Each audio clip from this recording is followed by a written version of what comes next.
வழிக்கு துணை திருமென்மலர் பாதங்கள், மெய்மை குன்றா மொழிக்கு துணை முருகா என்னும் நாமங்கள். முன்பு செய்த பழிக்கு துணை அவன் பன்னிருதோளும், பயந்த தனி வழிக்கு துணை வடிவேலும் செங்கோடன் மயூரமுமே. அனைவருக்கும் வணக்கம். கந்தசஷ்டி பெருவிழாவின் 2ஆம் நாளான இன்னைக்கு அறுபடை வீடுகள்ல 2ஆம் படை வீடான திருச்செந்தூரை பற்றின நிறைய தகவல்கள் நம்ம தெரிஞ்சுக்க போறோம். சூரபத்மனை சம்ஹாரம் செய்வதற்காக படை வீடு அமைக்கப்பட்ட ஸ்தலம் திருச்செந்தூர். அங்கு சூரனை வதம் செய்ததனால கோபமாக இருப்பாரு முருகப்பெருமான் அப்படிங்கிற ஒரு எண்ணம் நிறைய பேருக்கு இருக்கு. அங்க சம்ஹார மூர்த்தியா இருக்காரு, அதனால முருகப்பெருமான் எப்பவுமே ருத்ரமா ஆக்ரோஷமா இருப்பாரு அப்படின்னு. அங்க சூரனை வதம் செஞ்சதுனால அவருக்கு பிரம்மஹஸ்தி தோஷம் வந்துருச்சு அப்படின்னு அங்க ஒரு பஞ்சலிங்க சிவனை உருவாக்கி அதற்கு மலர்களை கொண்டு அர்ச்சனை செஞ்சுட்டு இருந்தார். அந்த அழகை அவ்வளவு தேவர்களும் பார்த்து ரசிச்சார்களாம். அழகான முருகன் அழகான மலர் எடுத்து அழகாக பூஜை செய்கிறார் அழகான சிவனுக்குன்னு சொல்லி அந்த அழகுல மெய்மறந்து சுவாமி அப்படின்னு கூப்பிட்டாங்களாம். மறுபடியும் தேவர்களுக்கு ஏதோ பிரச்சனை ஆயிடுச்சுன்னு சொல்லி அர்ச்சனை செய்யக்கூடிய மலரை செய்யாம அப்படியே திரும்பி பார்த்ததாக இன்னும் அவருடைய கையில திருச்செந்தூர் மூலவரனுடைய கைகள்ல இன்னும் ஒரு மலரோட காட்சி அளிக்கிறதுனால அங்க இருக்கிற முருகர் ஆக்ரோஷமான முருகர் அல்ல, அனைவருக்கும் அருள் பாலிக்கக்கூடிய முருகர் அப்படிங்கிற ஒரு தகவல் இன்றளவும் சொல்லப்படுது. இன்னைக்கும் மூலவர் கையில ஒரு மலரோட தான் அவர் நம்மளுக்கும் அருள் பாலிச்சுக்கிட்டு இருக்கார். மூலவர் அங்கு சுப்பிரமணிய சுவாமியா இருக்கார். அது மட்டும் இல்லாம 4 உற்சவர்கள் திருச்செந்தூர் முருகர் கோவில்ல நம்ம பார்க்க முடியும். சண்முகர், ஜெயந்திநாதர், ஆலவாயுகந்த பெருமான், குமரவிடங்கர். குமரவிடங்கர் தான் திருக்கல்யாணத்தின் போது மாப்பிள்ளை சுவாமியாக வரார். ஜெயந்திநாதர் சூரசம்ஹார மூர்த்தியாக சூரசம்ஹாரம் செய்யக்கூடிய தருணத்துல உற்சவர் கடலுக்கு பக்கத்துல சூரசம்ஹாரம் செய்யறார் இல்லையா, ஜெயந்திநாதர் தான் அந்த இடத்துல நம்மளுக்கு உற்சவரா காட்சி அளிக்கிறார்.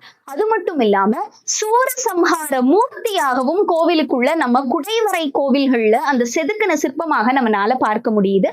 திருப்பரங்குன்றம் மட்டுமல்ல, திருச்செந்தூரும் குடைவரை கோயில் அப்படிங்கிறதுக்கு இது ஒரு சிறந்த உதாரணமாக இருக்கு.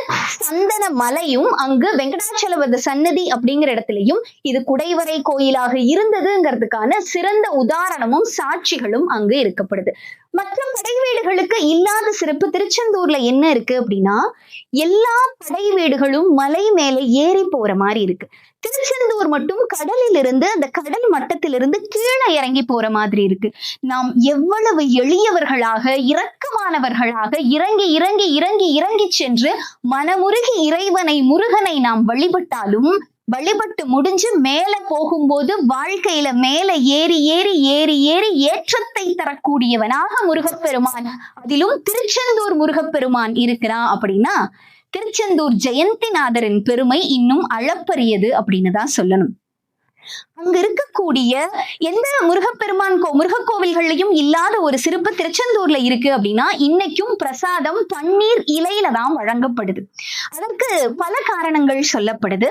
குமரகுருபரருக்கு பேச்சு வர வச்சதாகட்டும், இன்னும் பலருக்கு நோய்களை தீர்க்கக்கூடிய சம்ஹாரங்கள், நோய்களை தீர்க்கக்கூடிய சம்பவங்கள் எல்லாமே அந்த பன்னீர் இலை விபூதியில நடந்திருக்கு.